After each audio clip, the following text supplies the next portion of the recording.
Imagine an empire so vast it ruled over 60 million souls across 3 continents. But what if its fall wasn't the result of a single catastrophic event, but a slow, twisting descent fueled by ambition, betrayal, and internal decay? What if the very moments of its greatest triumphs unknowingly sealed its fate? This is the story of ancient Rome, where legends were born, empires rose, and a civilization that shaped our world met its dramatic end. Welcome to the rise, dominance, and legacy of the Roman Empire. Legend has it that Rome was born out of violence and survival. 2 brothers, Romulus and Remus, abandoned as infants, were saved by a she-wolf. But their bond would end in bloodshed when Romulus killed his brother to claim the throne. This myth set the tone for Rome's future. Rome's location along the Tiber River provided easy access to both inland resources and maritime trade. Its 7 hills offered natural fortifications against invaders. Early Romans adopted customs and technologies from neighboring civilizations, such as the Etruscans and Greeks. They borrowed religious practices, architectural styles, and even military tactics, adapting them to suit their needs. In 753 BCE, according to tradition, Romulus founded Rome. Over the next 2 centuries, Rome grew from a small settlement into a formidable city-state. By the 6th century BCE, it had established itself as a monarchy, ruled by kings who laid the groundwork for its political institutions. However, this era of kingship ended abruptly in 509 BCE, when the last king, Tarquin the Proud, was overthrown. In his place, the Romans established a republic, a revolutionary form of government where power rested in elected officials rather than hereditary rulers. For nearly 5 centuries, Rome operated as a republic. At its core was a complex system of checks and balances designed to prevent tyranny. Yet, even this noble experiment couldn't escape human ambition.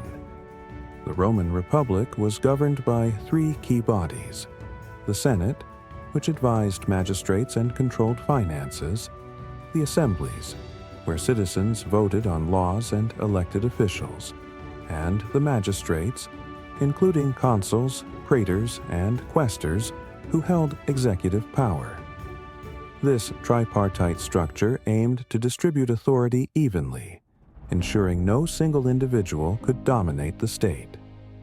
Between 264 BCE and 146 BCE, Rome fought 3 devastating wars against Carthage, a powerful maritime empire led by Hannibal Barca. Hannibal famously crossed the Alps with elephants to invade Italy, inflicting crushing defeats on Roman armies at Trebia, Lake Trasimene, and Cannae. Despite these setbacks, Rome's resilience prevailed. By the end of the Third Punic War, Carthage was razed to the ground, cementing Rome's dominance in the Mediterranean. By the late 2nd century BCE, tensions between Rome's wealthy elite and its poorer citizens reached a boiling point. The Gracchi brothers, Tiberius and Gaius, attempted to redistribute land to veterans and peasants, only to be assassinated by conservative factions. Their deaths marked the beginning of political violence that would plague the Republic for decades. As internal strife weakened the Republic, ambitious generals seized control of armies loyal to them personally rather than the state. Men like Marius, Sulla, Pompey, and Crassus vied for power, undermining the very foundations of republican governance. When Caesar declared himself dictator for life, he sealed his fate and transformed Rome forever. His death plunged the Republic into chaos, paving the way for something entirely new: the Roman Empire. The man who emerged victorious from the ashes of civil war was none other than Octavian, later known as Augustus. Under his rule, Rome entered its golden age. He stabilized the economy, expanded the borders, and ushered in 2 centuries of peace known as the Pax Romana. Augustus reformed the administration, creating a professional bureaucracy that allowed the empire to function efficiently. He also introduced a standing army, replacing the citizen militias of the Republic with well-trained legions stationed along the frontiers. These reforms ensured stability and prosperity for generations. Under Augustus, Rome became a city of marble.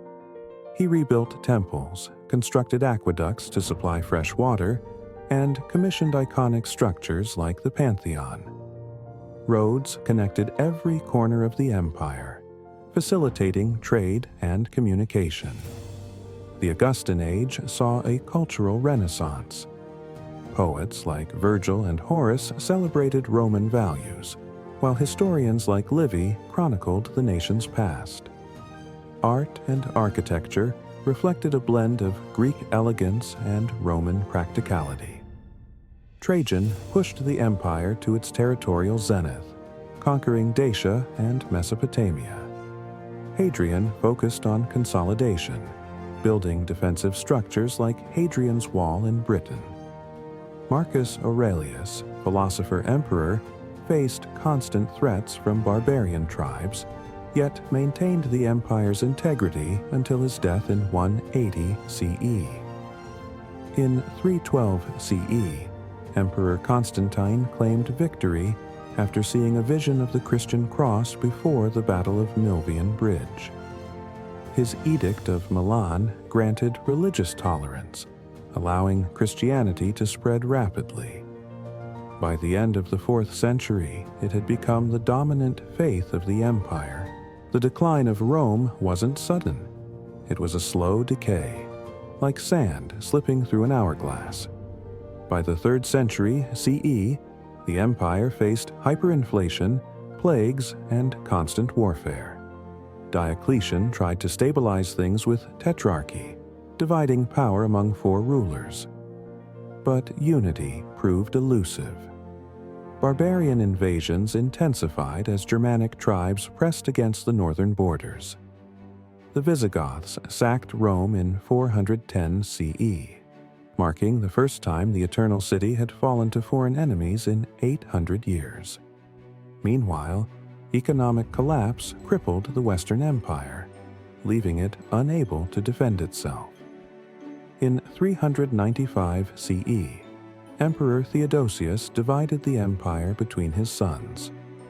The eastern half, centered in Constantinople, thrived as the Byzantine Empire. The western half, however, crumbled under pressure from barbarian kingdoms. In 476 CE, Odoacer deposed Romulus Augustulus, the last emperor of the West, marking the official end of the Western Roman Empire. Though the Eastern Empire survived for another millennium, the dream of a united Rome was gone.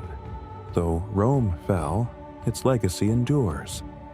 Our legal systems, languages, and governments owe much to Roman innovations. Even our concept of citizenship stems from their ideals. As historian Edward Gibbon wrote, the decline of Rome was the natural and inevitable effect of immoderate greatness. Latin, the language of Rome, evolved into the Romance languages spoken by millions today. Roman engineering principles influenced everything from aqueducts to modern highways. And the idea of representative government, though imperfectly realized in the Republic, inspired democracies around the world. Rome teaches us that no empire lasts forever, but the lessons they left behind can endure indefinitely. Will we learn from their triumphs and mistakes? Or are we destined to repeat them? Thank you for joining us on this journey through time. If you enjoyed this exploration of the Roman Empire, don't forget to subscribe and share your thoughts in the comments below. Until next time, remember, history isn't just about the past, It's about understanding our present and shaping our future.